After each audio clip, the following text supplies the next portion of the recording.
یا اللہ یا رحمان۔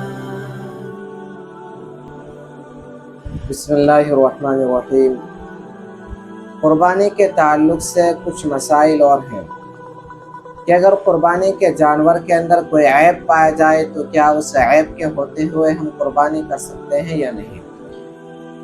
تو آج کچھ عیوب کے بارے میں بتانا ہے کہ اگر قربانی کے جانور میں عیب پایا جائے گا تو اس کے ہوتے ہوئے قربانی ہوگی یا نہیں ہوگی۔ تو سب سے پہلا مسئلہ ہے کہ سینگ ٹوٹے جانور کی قربانی۔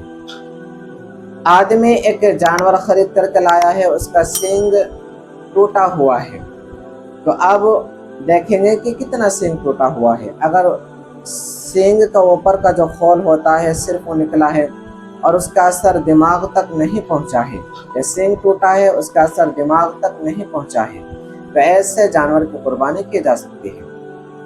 یا اگر ایک جانور ایسا ہے کہ جس کے پیدائشی طور پر سینگ نہیں ہے، تو ایسے جانور کی قربانی بھی کرنا بالکل درست ہے، کر سکتے ہیں۔ کان کٹے جانور کی قربانی، دوسرا مسئلہ کہ اگر جانور کا کان کٹا ہوا ہے تو اس جانور کی قربانی کر سکتے ہیں یا نہیں کر سکتے ہیں۔ تو دیکھو، اگر کان کا تھوڑا بہت حصہ کٹا ہے تو کی جا سکتی ہے، لیکن اگر زیادہ کٹ گیا ہے تو نہیں کی جائے گی۔ لیکن اگر ایک جانور ایسا ہے کہ اس کے پیدائشی طور پر کان ہی نہیں ہے تو اس جانور کی قربانی نہیں کی جائے گی۔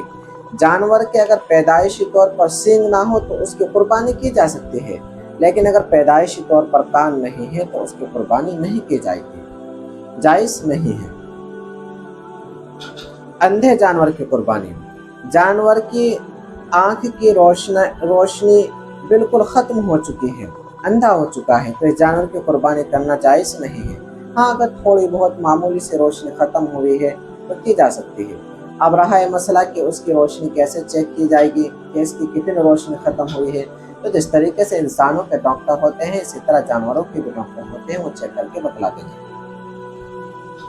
زبان کٹے جانور کی قربانی، جانور کی زبان اتنی کٹ چکی ہے کہ اب وہ چارہ کھانے پر اچھے طریقے سے قادر نہیں ہے، صحیح طریقے سے نہیں چر سکتا ہے، تو اس جانور کی قربانی کرنا جائز نہیں ہے۔ ہاں، اگر تھوڑی بہت زبان کا حصہ کٹ چکا ہے، چارہ اچھے طریقے سے چرتا ہے، پیٹ بھر لیتا ہے اپنا، تو ایسے جانور کی قربانی کرنا جائز ہے۔ دم کٹے جانور کی قربانی، آدمی کی اگر پونچھ یعنی دم کا تھوڑا بہت حصہ کٹ چکا ہے تو قربانی کرنا جائز ہے، لیکن اگر زیادہ حصہ کٹ چکا ہے تو اس جانور کی قربانی کرنا جائز نہیں ہے۔ اگر جانور ایسا ہے کہ پیدائشی طور پر اس کی دم نہیں ہے تو امام ابو حنیفہ کے نزدیک تو درست ہے قربانی، لیکن امام محمد کے نزدیک اس کی قربانی درست نہیں ہے۔ تو بہتر یہی ہے کہ اس اختلاف سے بچنے کے لیے ایسے جانور جس کی دم کٹی ہوئی ہو، پیدائشی طور پر نہ ہو یا پوری کٹ چکی ہے، تو اس جانور کی قربانی نہ کی جائے۔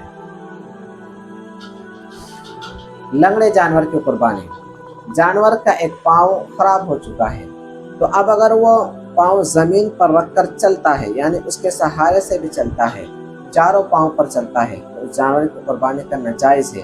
لیکن اگر چوتھا پاؤں بالکل زمین پر رکھتا ہی نہیں تو اس جانور کی قربانی کرنا بھی جائز نہیں ہوگا۔ اسی طریقے سے بھینس کے اگر 2 تھن خراب ہو گئے ہیں تو اس کی قربانی کرنا جائز نہیں ہے، لیکن اگر ہاں 1 تھن خراب ہوا ہے، 3 تھن ابھی صحیح ہیں، تو اس جانور کی قربانی کی جا سکتی ہے۔ اسی طرح بکری کا مسئلہ ہے، بکری کے 2 تھن ہوتے ہیں کہ اگر 1 تھن اس کا خراب ہو گیا ہے تو اس کی قربانی کرنا جائز نہیں ہے۔ اسی طریقے سے خصی جانور اگر ہے تو اس کی قربانی کرنا جائز ہی نہیں بلکہ افضل اور مسنون ہے۔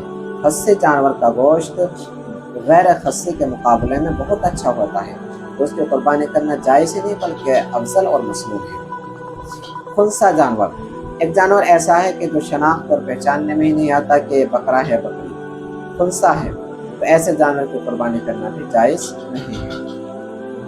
یا آدمی ایک جانور خرید کر کے لایا، گھر لانے کے بعد اس کے اندر عیب پیدا ہو گیا، تو اگر عیب زیادہ پیدا ہوا ہے تو قربانی جائز نہیں۔ مثال کے طور پر ایک پیر کے اوپر چوٹ لگ گئی جس کی وجہ سے بالکل خراب ہو گیا، زمین پر رکھتا ہی نہیں وہ پیر، تو عیب پیدا ہو گیا زیادہ عیب، تو اس سے قربانی کرنا درست نہیں ہوگا۔ ہاں، اگر تھوڑا بہت عیب ہوا ہے تھوڑا بہت اس کے اندر کمی آئی ہے، نقص آ چکا ہے، اس جانور کو قربانی کرنا جائز ہے۔